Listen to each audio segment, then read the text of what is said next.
and I'm a writer and I live in East Lothian. I'm very lucky to live in a very sunny part of Scotland, and I'm delighted to be here to share some festive creative writing ideas with you. So you can do this on your own or you can do it in a group, it doesn't matter. Things that you might need are a cup of tea or a cup of hot chocolate, a pen, a pad of paper. If you're working in a group together, maybe somebody could have a large piece of paper to take some notes down. And don't worry if you don't want to write. The things that we talk about may just even spark a bit of a discussion amongst you. And if you're not able to write, then you could maybe tape yourself on your phone or a dictaphone or something. Otherwise, you can just listen to what I say. There's never any wrong or right way to do creative writing. It's just whatever works for you. So don't worry about that. And please, at any time, feel free to pause the video if you want to, between exercises, to give you a bit more time to think about things. So shall we give it a go? So the first exercise that I'm going to do is called the alphabet game, and you may well have possibly done this before, but I thought what we would do is have a theme of thinking about festive words. And the idea of this is you start at A and you go through the whole alphabet thinking of words for each letter. You can do this on your own, or if you're in a group, you can take turns to go around the group. Someone starts with A and so on. If you can't think of a word, that's absolutely fine. Ask the rest of the group if they can. Otherwise, just move on to the next letter. So, for example, we're going to start with A. Advent, because that's the first letter that sprang into my mind, the first word that I could think of for A. B. Brussels sprouts.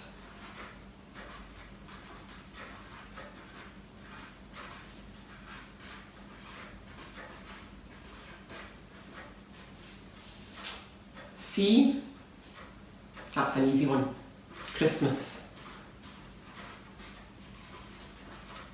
And cinnamon.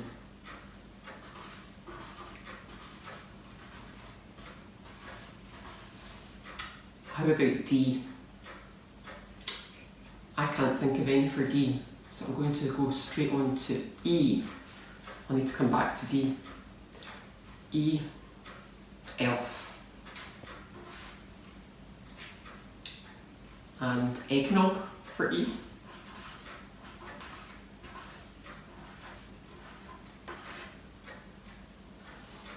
And F. Festive.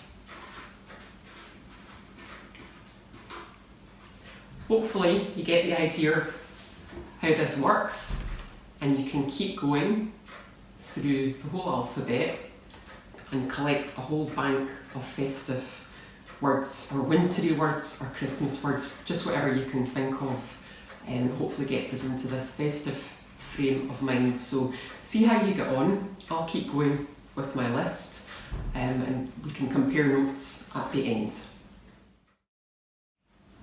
Okay, so how did you get on with that?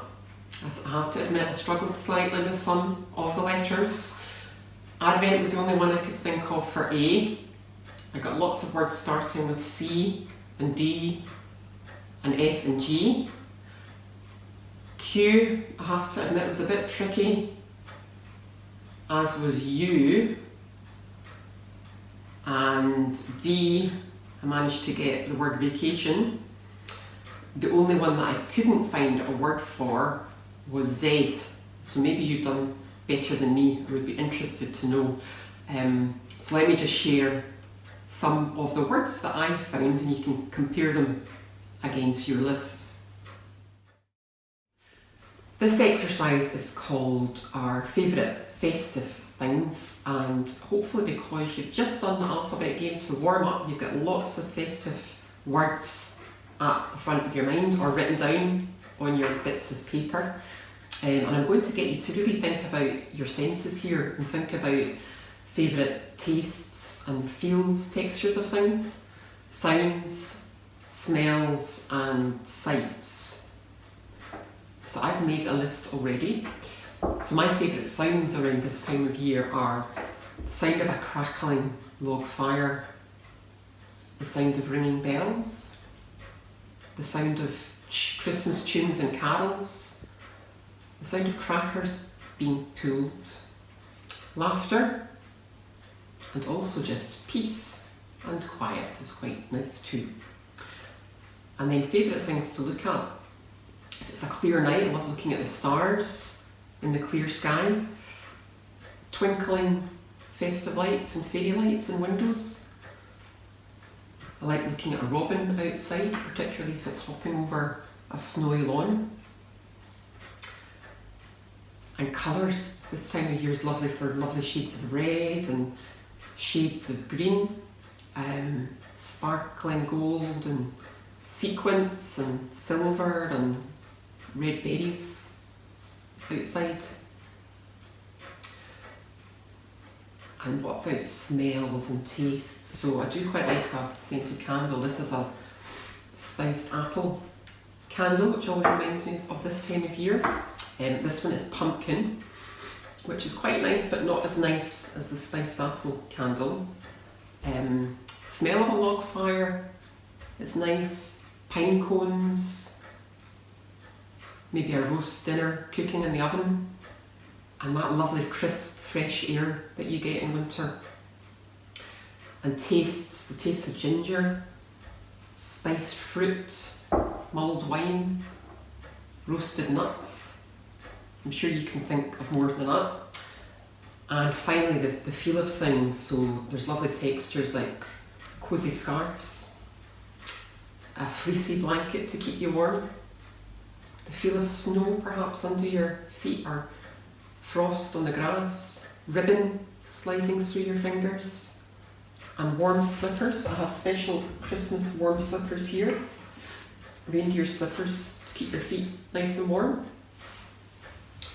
So have a go at thinking about all your different things around your senses, and I will provide a link below, because then you could perhaps fill in the blanks.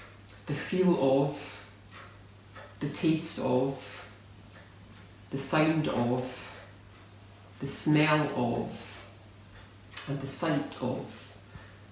So I've picked some of my favourite from here to make my own poem. The feel of snow under my feet, the taste of cinnamon and hot chocolate, the sound of bells ringing and peace, the smell of ginger and baking, the sight of a robin hopping outside.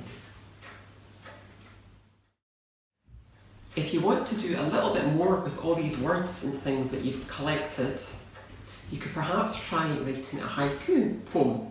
Haiku is a form of Japanese poetry and it's really short, it's only 3 lines. And again, I'll put some information in the links below if you want to go back and refer to it. But the first line has got 5 syllables, the second line has got 7 syllables, and the third line has got 5 syllables. So I'll give you an example of a couple of haiku that I have written. So, a blanket of snow, the bells and children singing, trifle and sherry. And I quite like to clap this to check that I've got my rhythm right. So, a blanket of snow, the bells and children singing, trifle and sherry. Here's another one. A robin outside, candles and sparkling lights, the bells start to ring. I hope you have enjoyed that exercise and you can write your own poems, and then if you are feeling adventurous, try and write your own festive haiku too.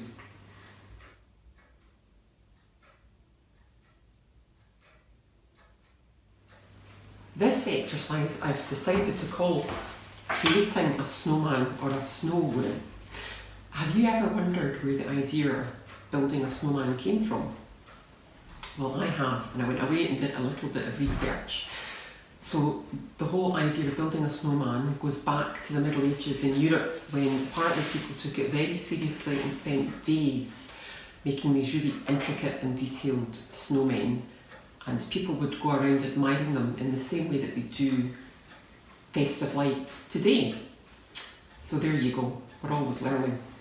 And the other fact I learnt about a snowman was the largest ever built was actually a snow woman, and that was built in Bethel, Maine in the US back in 2008, and it was an incredible 122 feet tall. So I'm sure that takes some beating. Whenever I start to build a snowman, the snow's either too slushy or it's too powdery. It's just got to be that right consistency, hasn't it?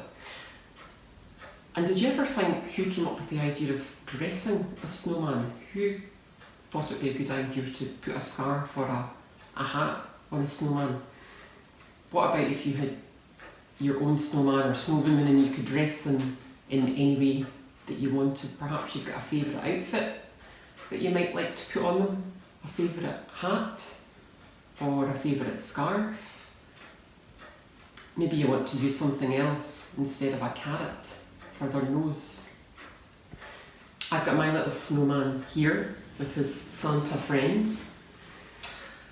and I thought I would write a little poem about my snowman and building my snowman that I will share with you.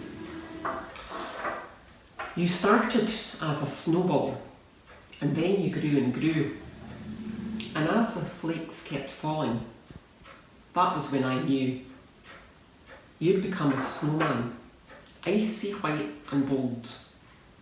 So I thought I'd better make a plan before you got too cold. You've got a wee bald head, so a hat to keep you warm, a cosy coat in cherry red to protect you from the storm, some buttons for eyes, a parsnip for your nose, all part of your disguise. Do you think anyone knows? You've become a snowman with a mouth of shells. But what about your lifespan? It's all a bit unknown. There's a thaw across the land. The time has come for us to part. But though you're going, little snowman, you'll remain within my heart. So I might just read that again for you. You started as a snowball, then you grew and grew. And as the snowflakes kept falling, that was when I knew you'd become a snowman, icy white and bold. So I had to make a plan before you got too cold. You've got a wee bald head, so a hat to keep you warm, a cosy coat in cherry red to protect you from the storm, some buttons for your eyes, a parsnip for your nose, all part of your disguise. Do you think anyone knows? You've become a snowman with a mouth of shells. But what about your lifespan? It's all a bit unknown. There's a thaw across the land. The time has come for us to part. But though you're going, little snowman, you'll always remain within my heart. Thank you very much for taking part in these festive creative writing exercises. I do hope you've enjoyed it and it's perhaps sparked a bit of a discussion if you're doing this in a group together. Perhaps you've had all sorts of interesting conversations and chats based on these. And again, don't worry if you haven't done any writing. It's just all about the process of taking part. So thanks again. Take care and enjoy.